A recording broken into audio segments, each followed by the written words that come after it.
Selamat siang, Bu Sandy. Kami dari kelompok 9 akan mempresentasikan artikel tentang Northern Blood version in blue and brown style chicken. Kelompok kami beranggotakan Lucinda dengan NPM 2309, saya Cornelia NPM 2310, Nimas NPM 2311, Adriano NPM 2312, dan Wisnawati NPM 2313.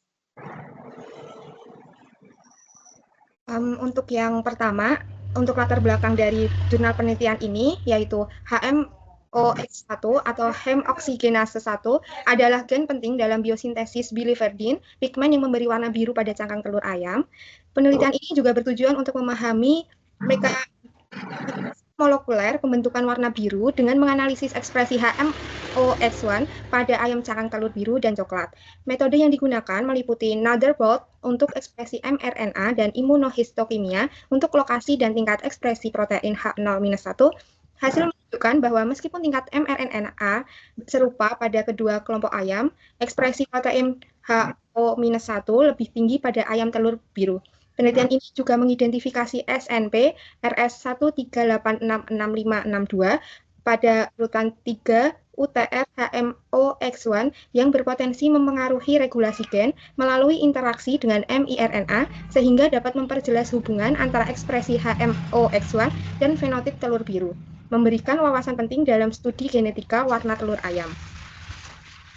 Untuk tujuannya, ada satu, menganalisis ekspresi gen HMOX1 pada ayam bertelur biru dan coklat, yang berperan dalam biosintesis biliverdin, pigmen penyebab warna biru pada telur. Yang kedua, ada mengidentifikasi variasi genetik pada 3 UTR HMOX1, termasuk SNP RS138666562, dan hubungannya dengan fenotip telur biru.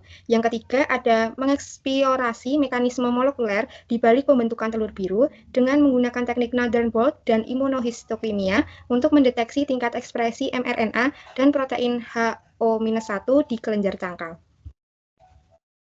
Yang berikut kita lanjut ke metode. Sebelumnya itu dimulai dengan persiapan sampel. Ayam yang digunakan itu terdiri dari 4 ayam bercangkang biru dan juga 4 ayam bercangkang coklat untuk analisis Northern Blot dan imunohistokimia. Organ seperti kelenjar, kerabang atau uterus, kemudian hati dan juga limpa diambil dengan waktu 3-5 jam sebelum ayam bertelur sehingga masih bisa untuk dilakukan ekstraksi pengambilan RNA-nya. Kemudian tahap kedua itu dilakukan ekstraksi dan analisis Northern Blot. Yang pertama itu RNA-nya diekstraksi menggunakan kit Trisol. Kemudian proses Northern Blot itu sebanyak 5 mikrogram RNA total dipisahkan dalam gel agarose. Kemudian dipindahkan ke membran nilon high-bond N+ menggunakan larutan buffer. Kemudian dilakukan hibridisasi dengan prop RNA untai tunggal. Setelah hibridisasinya itu dilakukan pada suhu 68 derajat selama 6 jam. Setelah itu dilakukan pencucian. Tahap ketiga itu ada imunohistokimia. Kelenjar kerabang diawetkan dalam parafin, kemudian diproses untuk pewarnaan dengan antibodi spesifik. Antibodi primer anti-HO1 digunakan untuk mendeteksi lokasi spesifik ekspresi protein HO1. Pewarnaan sinyal positif dilakukan dengan substrat DAB dan sampel diwarnai dengan eosin. Tahap yang keempat itu cloning dan analisis 3 UTR.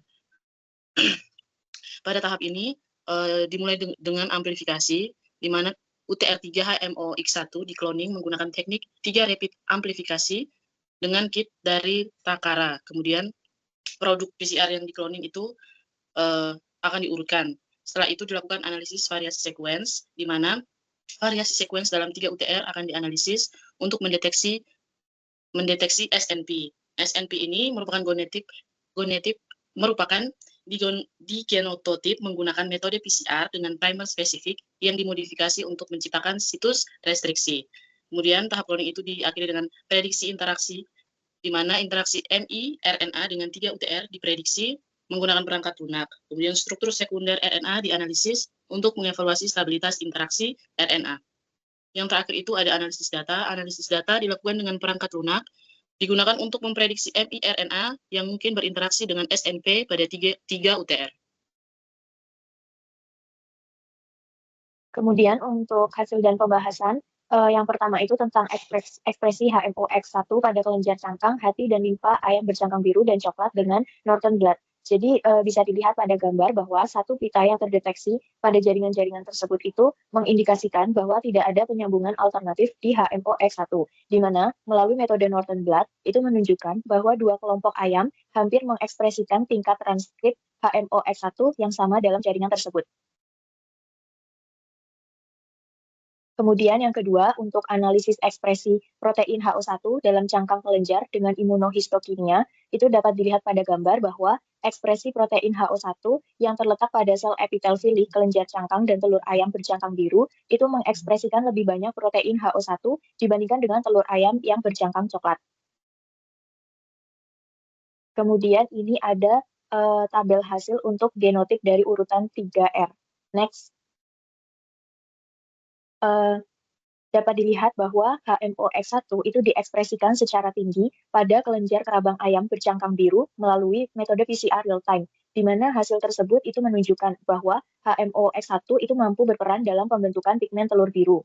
Kemudian, hasil yang diperoleh pada metode Norton Blot itu menunjukkan bahwa ayam dengan telur bercangkang biru dan coklat itu hampir mengekspresikan jumlah transkrip HMOX1 yang sama di kelenjar kerabang, hati, dan limpa, sehingga menunjukkan pita hibridisasi yang serupa.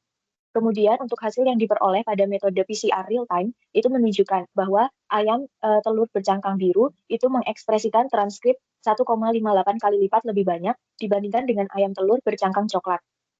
Kemudian dengan metode Norton Blot itu menunjukkan kemungkinan bahwa Norton Blot itu tidak cukup sensitif untuk mendeteksi perbedaan 1,58 kali lipat. Jadi hasil penelitian tersebut menunjukkan bahwa hanya ada satu transkrip yang terdeteksi pada kelenjar kerabang, hati, dan limpa dari dua kelompok ayam, yang kemudian dapat disimpulkan bahwa jumlah ekspresi HMOX1 itu mempengaruhi pembentukan telur biru. Kemudian hasil penelitian tersebut juga menunjukkan SNP RS 138666562 yang mampu memengaruhi pengikatan miRNA dengan sekuen target, di mana prediksi struktur sekunder tersebut menunjukkan bahwa GGA MIR 1689, GGA MIR 1649, dan GGA MIR 1735 itu memiliki dupleks RNA-RNA yang stabil, sehingga validasi eksperimental itu lebih lanjut untuk relevansi biologis dari miRNA tidak perlu lagi untuk dilakukan di masa depan. Kesimpulannya yang didapat dari jurnal tersebut, yang pertama itu ada ekspresi HMOX1, di mana meskipun tidak ada perbedaan signifikan dalam tingkat mRNA HMOX1 di antara ayam bercangkang biru dan coklat, ekspresi protein HNO1 ditemukan lebih tinggi pada ayam bercangkang biru. Kedua, ada lokasi ekspresi, di mana analisis imunohistokimia mengungkapkan bahwa protein HNO1 terlokalisasi terutama di sel epitel filik kelenjar kerabang, ekspresi yang lebih tinggi pada ayam bercangkang biru dibandingkan dengan ayam bercangkang coklat. Ketiga, ada SNP dan hubungan dengan fenotip. Nah, penelitian ini juga mengidentifikasi SNP RS 13866562 pada 3 UTR HMOX1 yang menunjukkan hubungan signifikan dengan fenotip telur biru. Alel G dari SNP ini memiliki frekuensi yang lebih tinggi pada ayam bercangkang biru yang berpotensi memengaruhi interaksi miRNA dengan ekspresi gen. Selanjutnya, hal yang diperoleh, penelitian terbaru mengenai ekspresi gen HMOX1 pada ayam bercangkang biru dan coklat mengungkapkan bahwa meskipun tidak ada perbedaan signifikan pada tingkat mRNA, protein HO1 diekspresikan lebih tinggi pada ayam bercangkang biru. Analisis SNP RS 138866562 dalam 3 UTR HMOX1 menunjukkan hubungan signifikan dengan fenotip telur biru yang dapat mempengaruhi interaksi dengan miRNA tertentu. Temuan ini memberikan wawasan baru tentang mekanisme molekuler yang mendasari pembentuk warna telur pada ayam.